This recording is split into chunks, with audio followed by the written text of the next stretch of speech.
સુરતના સચિન વિસ્તારમાં આઈસ્ક્રીમ લેવા ગયેલી 12 વર્ષની દીકરીની છેડતી કરનાર આરોપીને પોલીસે ઝડપી પાડી કાયદેસરની કાર્યવાહી હાથ ધરી છે। સુરતના સચિન જીઆઈડીસી વિસ્તારની ગોકુલધામ સોસાયટી પાસે આઈસ્ક્રીમ લેવા ગયેલી 12 વર્ષની બાળકીની છેડતી કરવાની ઘટના સામે આવી હતી।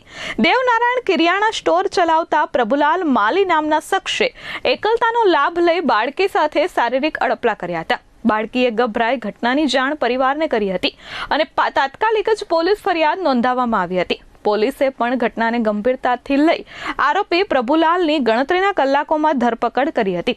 આરોપીને જ્યારે રિકન્સ્ટ્રક્શન માટે ઘટના સ્થળે લઈ જવામાં આવ્યો ત્યારે સ્થાનિકોના ટોળા ઉમટી પડ્યા હતા અને પોલીસની કામગીરીની સરાહના કરી હતી। આ સાથે જ દેવનારાયણ કિરિયાણા સ્ટોર બંધ કરાવવાની માંગ કરી હતી।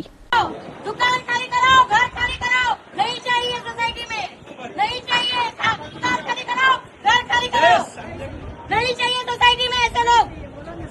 केस दबना नहीं चाहिए, केस दबना नहीं चाहिए, बिल्कुल केस दबना नहीं चाहिए। हम लोग को भी लड़की रहती है सोसाइटी में, हमारी भी माँ बहन है। दुकान खाली होना चाहिए, घर खाली होना चाहिए, केस नहीं दबना चाहिए, केस दबना नहीं चाहिए, हाँ केस नहीं दबना चाहिए। दुकान दोनों खाली हो, छोटे बच्चों के साथ लड़कियां हैं, उसकी लड़की माँ अगर दुकान घर खाली नहीं हो तो हम लोग खाली करेंगे, पूरा दुकान का तोड़ के रख देंगे, पूरा दुकान को तोड़ के हम लोग तोड़ देंगे दुकान को। ब्यूरो रिपोर्ट S24 न्यूज़ सूरत।